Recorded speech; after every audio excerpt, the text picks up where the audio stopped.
When I got to the seventh law of power, then I knew that all the other laws have been milk. This is meat. Yeah, we're starting to talk about power now in its somewhat dangerous form. The seventh law says, get others to do the work for you, but take the credit.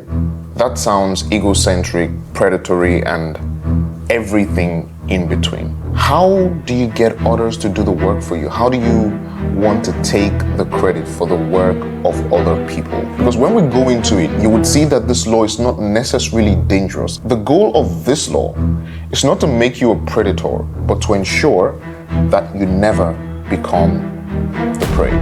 The great Nikola Tesla died a poor man, and that's strange.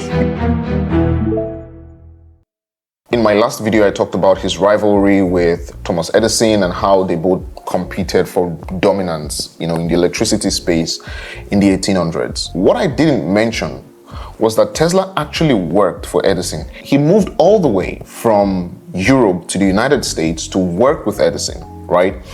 Tesla believed in the AC system of electricity as opposed to Thomas Edison's DC system of electricity. He worked 18-hour days trying to improve Edison's primitive dynamos, right? At some point, he felt like, we might just as well redesign this whole thing. Edison thought that this was a heinous task that would take them years of work and may not even pay off. Edison was more of a businessman, right? So he didn't care much for Tesla's research, but he said, well, I'll tell you what, if you get it done, I'll pay you $50,000. Tesla achieved this in about a year. And when he asked for the money that Edison promised him, Edison said something like, Nick, you don't understand our American humor, and offered him a small raise instead. This was the beginning of Tesla's misfortune. He went to work at Westinghouse, a new electricity company, and quite all right, George Westinghouse funded his research, gave him a generous royalty package and all that stuff. But at some point, the Westinghouse company was going bankrupt and JP Morgan would now be taking over the company. Well, JP Morgan convinced Westinghouse to revoke the contract that he has with Tesla and offer him $216,000 instead and buy out his patents. Now, that may seem like a lot of money, except that they were worth about $12 million at the time. Tesla's AC system is still the standard today, but when the patent was filed in his name, other scientists came to take credit for the work, claiming that they laid the groundwork for him. You see, Nikola Tesla cared too much about the science, so he didn't learn the business. So the businessmen used him.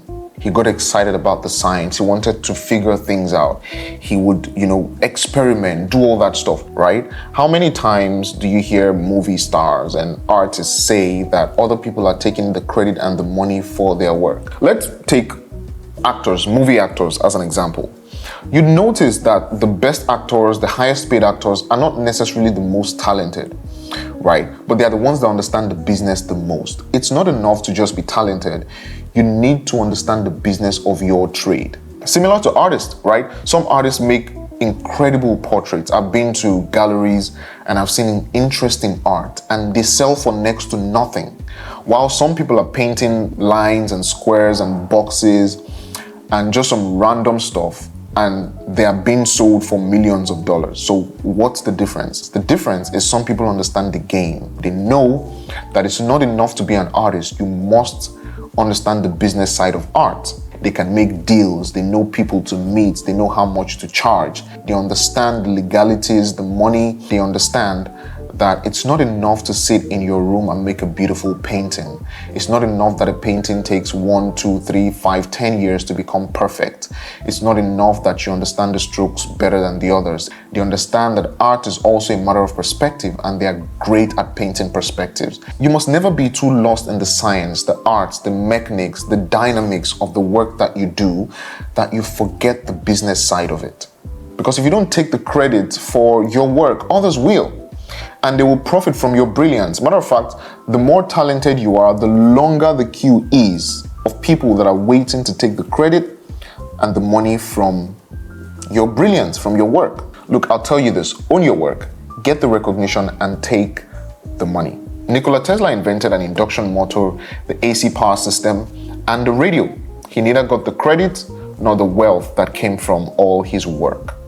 Did you know that Shakespeare borrowed plots, characterizations, and even direct quotes from Plutarch. No one was a match with him when it came to the writing of subtle psychology and witty quotes. Plutarch was a genius. In fact, sometimes you may be quoting Plutarch, thinking that you're quoting Shakespeare. Now, this is one way to do it, not like take people's work and not recognize them or give them credit for it. Of course, that's unethical, but you can get ahead in life and in your work by reading and learning from the works of people that are ahead of you. Isaac Newton calls this standing on the shoulder of giants, and the knowledge of giants are sitting, gathering dust, waiting for you to come stand on their shoulders. Here's what I want you to take away from this law. You're talented, I know. You're gifted, I know. You are great at what you do, I know. But please learn the business of the work and the trade that you are in. Not only is it your fighting chance in a very competitive world, but if people don't get to find out about you, if they don't get to experience your talent, your gift, if they don't get to see this thing that you're so great at, what's the point, right? And if you're doing that, you might as well get all the recognition and make all the money that you can from your gift. Get lawyers, get business people, get agencies, deal, and get ahead. So when Robert Greene says, get other people to do the work and take the credit, I hope I've provided some context as to how that might apply. So yeah, that's it. If you are subscribed, then I will see you in the next law. Otherwise, do subscribe now so that I will see you in the next law. Cheers.